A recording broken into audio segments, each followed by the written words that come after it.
네, 안녕하십니까.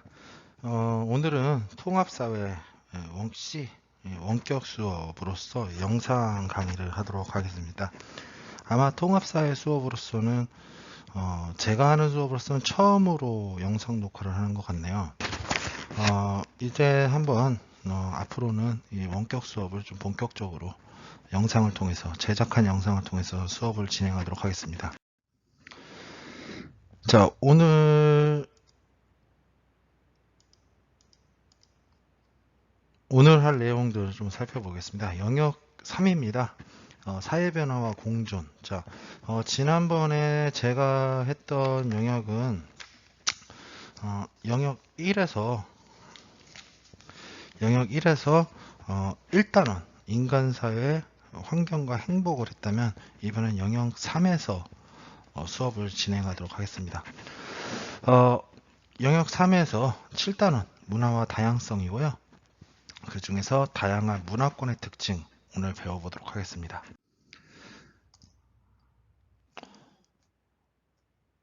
자, 208페이지 보도록 하겠습니다. 다양한 문화권의 특징, 여기가 오늘 할 내용 영역인데요.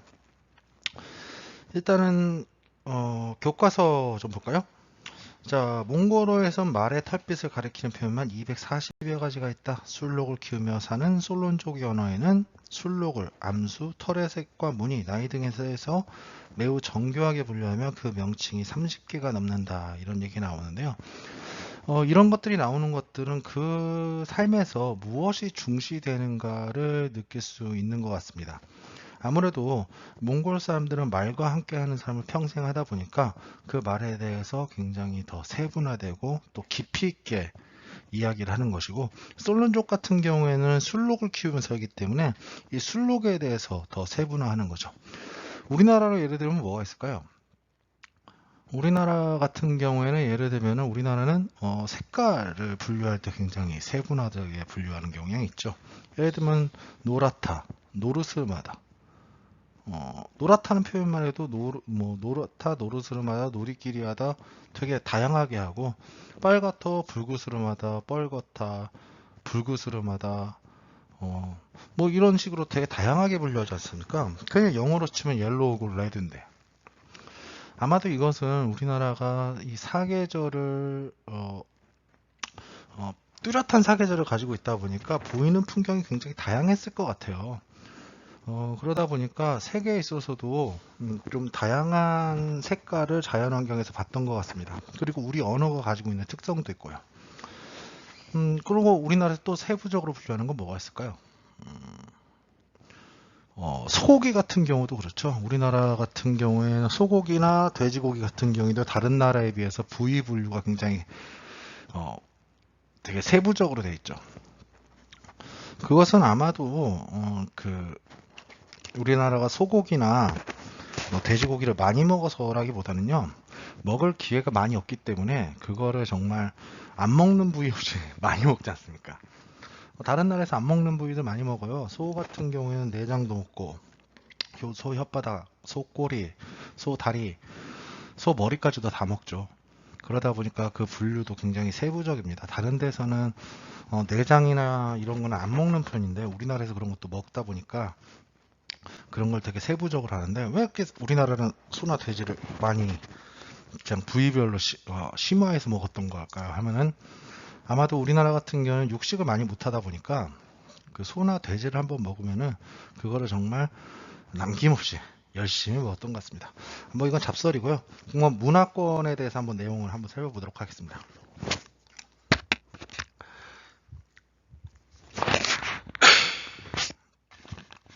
자, 문화권 하면 이제 문화와 문화권에 대해서 좀 알 필요가 있겠습니다. 문화권의 의미는요, 문화는 한 사회의 구성원이 만들어낸 공통의 생활 양식입니다. 그래서 우리가 많이 뭐라고 합니까? 한국 문화, 뭐 일본 문화, 중국 문화, 뭐 이런 식으로 많이 구분해서 이야기를 하지 않습니까?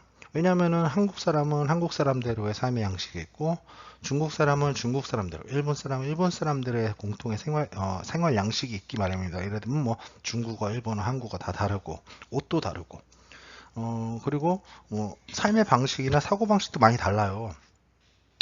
근데 우리는 보통 이래서 일본, 중국, 한국 같은 경우에는 근데 대세계적으로 보면은 동아시아 문화권으로 분류되는 경우가 있습니다.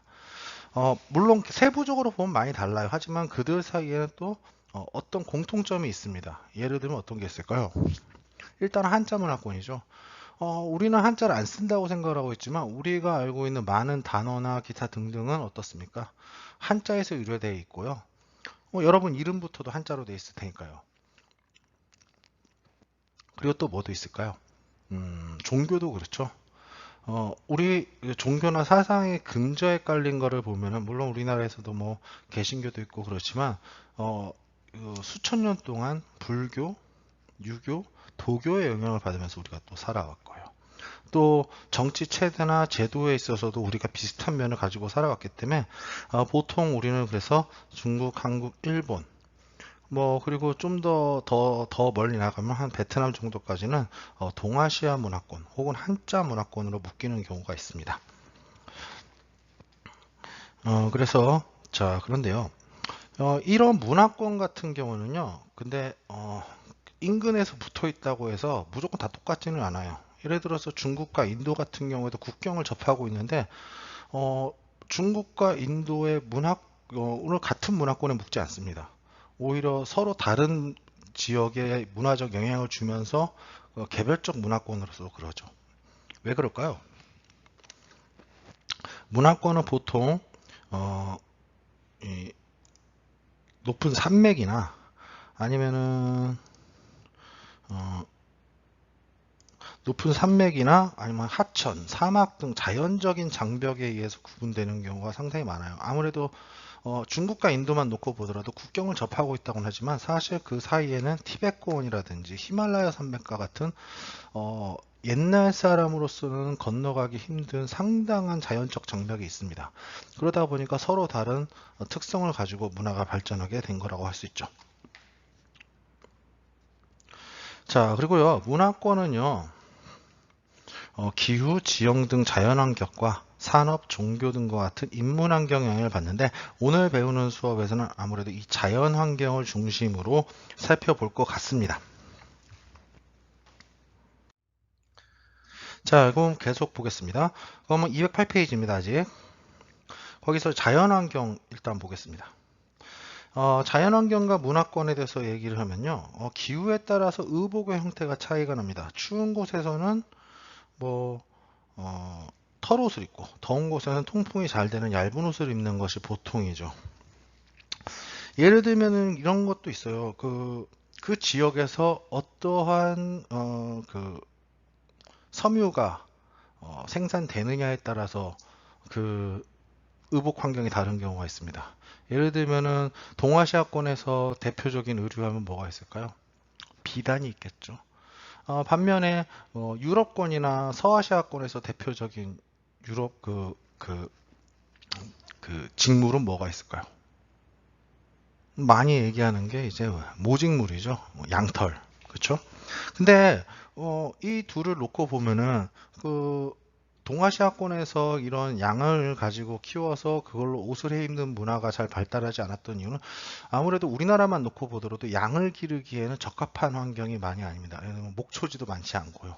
또 산이 너무 많고 또 특히 너무나 습윤하고 더위가 더울 때도 덥기 때문에 양을 기르기엔 적합하지 않았습니다.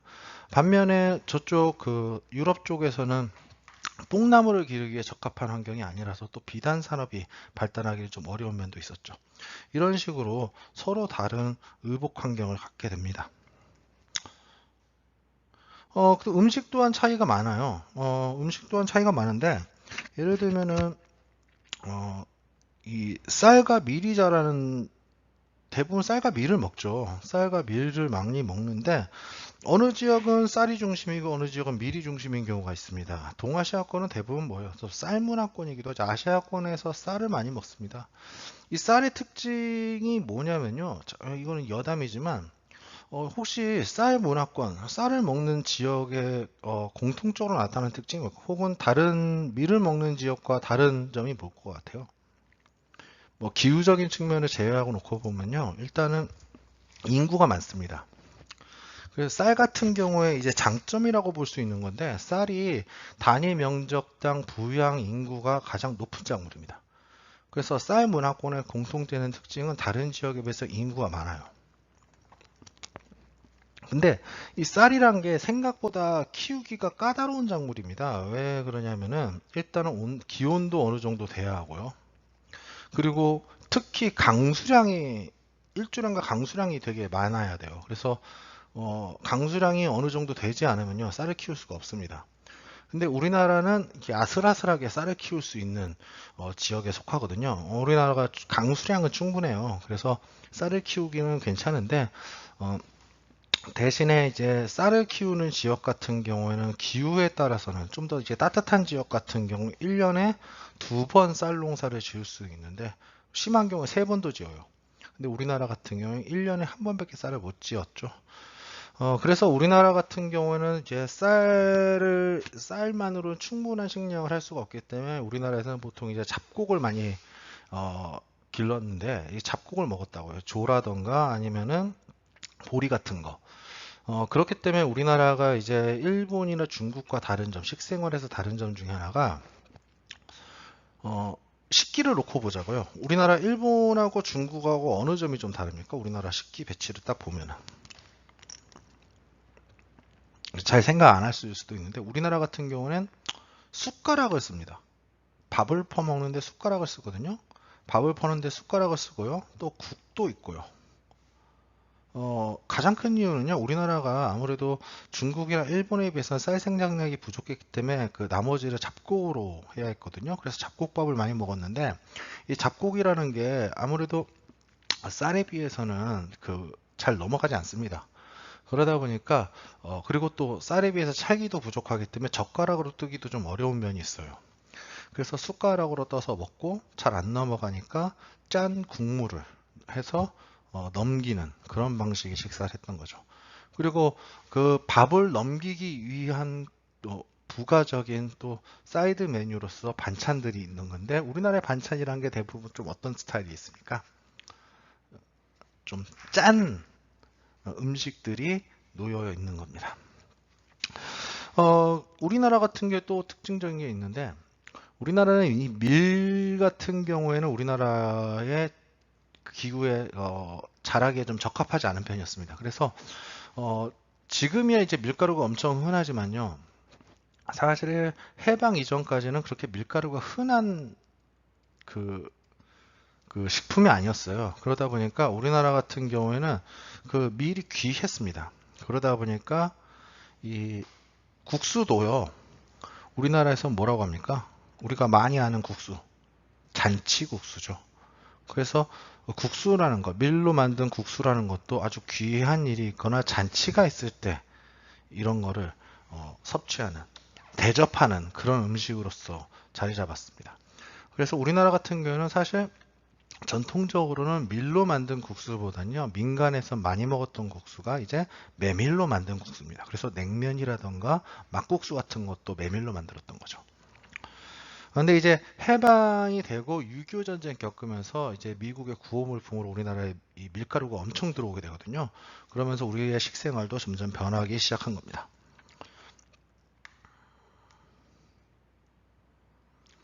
그리고 목축이 발달한 지역에서는 어떨까요? 고기라든가 유제품이 발달을 해요. 그래서 제가 이제 몽골 같은 나라는요, 채소를 섭취하는 게 별로 없습니다. 왜냐면 일단 채소 농사를 질 수가 없으니까요. 그러니까 대부분 고기만 먹는 그런 것도 있고, 그리고 양이라던가 염소, 소에서 나오는 젖을 가지고 유제품을 만드는 것들이 발달하게 됩니다. 근데 얘네들이 이제 몽골이라던가 북방민족들이 겨울철이 되면 어떻겠어요? 풀도 메마르고 그 자기가 기르는 가축들을 보존하기도 힘든 상황이 되다 보니까 식량난에 시달리는 경우가 많았어요.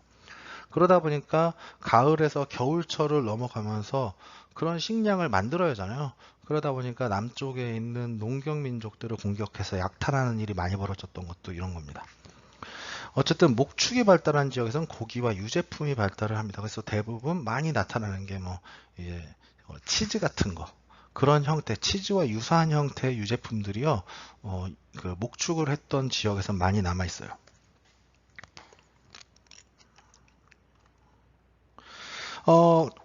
칩도 그렇습니다. 전통 가옥도 자연환경을 반영하는데 지역에서 쉽게 구할 수 있는 재료를 많이 사용을 합니다. 그래서 사막에서는 흙으로, 냉대 지유 지역에선 통나무로, 높은 산지 지역에선 돌로, 가축을 지르는 지역에선 가축의 털과 가죽으로 집을 짓는다. 근데 우리나라 같은 경우에는 이제 주로 이제 나무와 흙으로 집을 많이 지었죠. 우리가 알고 있는 전통 가옥은 대부분 목조 건축입니다. 근데 그나마 이 나무라는 거를 이제 동아시아권에서 구하기가 쉬웠던 것 같은데 가장. 근데 이제 우리나라 집들을 보면 이제 전통 한옥을 한번 생각하면 어떤 특징이 있을까요? 한번 보자고요. 기단이 있고요, 주춧돌이 있고요, 뭐, 어, 주춧돌이 있고 그 위에 기둥이 서 있고요. 그렇지 않습니까? 왜 이럴까요? 왜 기단을 만들고 거기에 주춧돌을 깔고 기둥을 세웠을까요? 여러분 뭐 깊게 생각할 필요는 없어요. 아시아권은요 여름 되면 비 많이 오지 않습니까? 근데 나무가요 이런 물기나 이제 습기가 굉장히 취약합니다. 그렇기 때문에요 물에 직접적으로 닿게 되면요 아무래도 그 집의 가옥의 수명이 줄게 되죠. 그러다 보니까 이 지면에서 좀 떨어뜨려 가지고 위로 올려 가지고 집을 짓는 건 보통입니다. 이거는 뭐 중국이나 일본이나 한국이나 공통적으로 나타나고요. 뭐 그리고 이제 뭐 지붕 같은 거를 보면은 이렇게 지붕이 이렇게 있으면 우리 전통 한옥 보면 추녀가 이렇게 약간 살짝 위로 올라가지 않습니까? 위로 살짝 올라가는데 이거 왜 올라갈 것 같아요? 그리고 이렇게 해서 기둥이 딱 있는데 뭐 가장 큰 이유 여기 이렇게 주춧돌 있고요. 그리고 이유가요.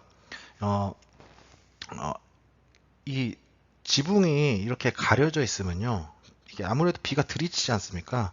그러면은 이 비가 들이쳤을 때 나중에 햇빛이 이거를 말려줘야 하는데 지붕이 일적 내려와 있거나 아니면 평평해 있으면요. 여기 부분을 가리니까 그거를 막기 위해서 지붕을 살짝 올려놓는 겁니다. 그래서 그럴까요?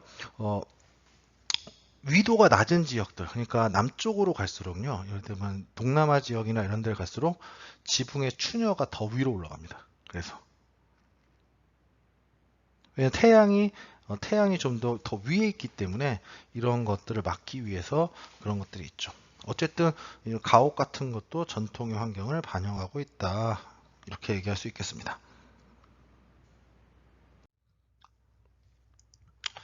자, 그러면 사례 탐구하기 한번 보도록 하겠습니다. 사례 탐구학인데요.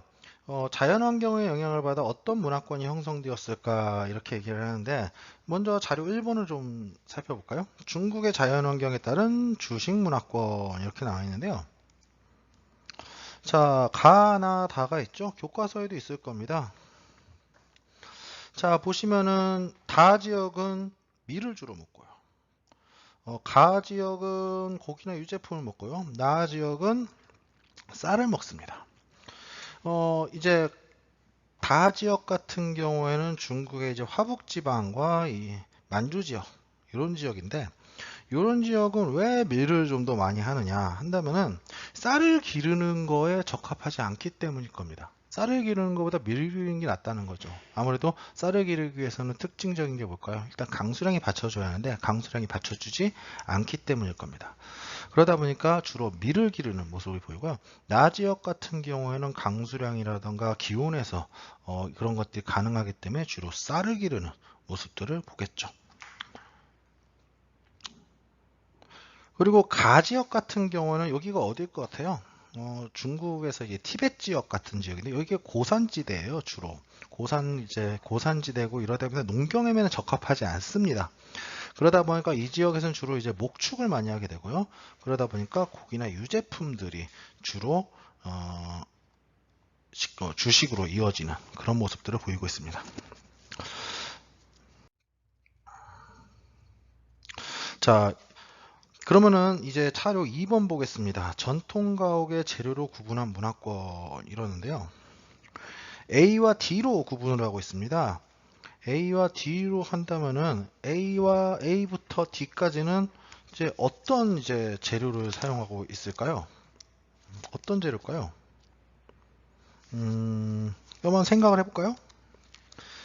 뭔가 그 마치 약간 유사한 이 위도상이나 경도상에서 유사한 지역들이 이렇게 잡히고 있지 않습니까? 분명히 이게 뭔가 이유가 있을 겁니다.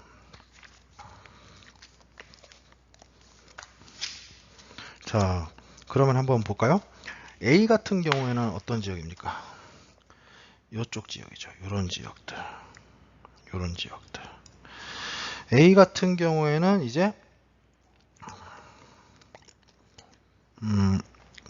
A 같은 지역 같은 경우에는 이제 주로 이제 나무를 가지고 이제 집을 지었던 지역입니다.